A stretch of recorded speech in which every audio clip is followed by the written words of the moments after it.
Well, I got it to work for the most part. So I moved the cooler to here, to the front. It's got intake.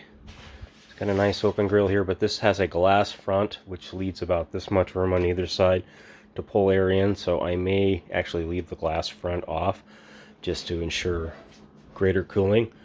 I put two of the fans that were on the front up here. I couldn't fit the third one up here because there's just no room, and I can't lower the radiator down. Evidently, there's a separate connector for the RGB for these fans. I'm not going to go through the rat's nest behind there to try and find it. I don't care if the RGB's on or not. This has a tinted black glass side, so it doesn't, you can't really see in here anyways.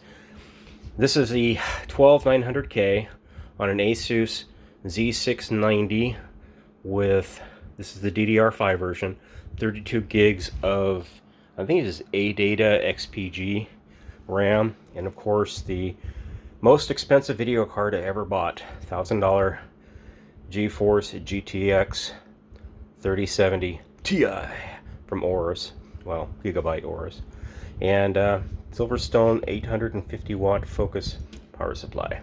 Now this Arctic cooler was really easy to install. They had a video up for it. You have to take off the Intel brackets and put on their retention bracket, which is extremely simple to do. The video walked you through it. It was literally 5 minutes and I was done. So yeah, it's up and running. Windows 11. I'll migrate all the hard drive stuff from my 10850K system to this one ish.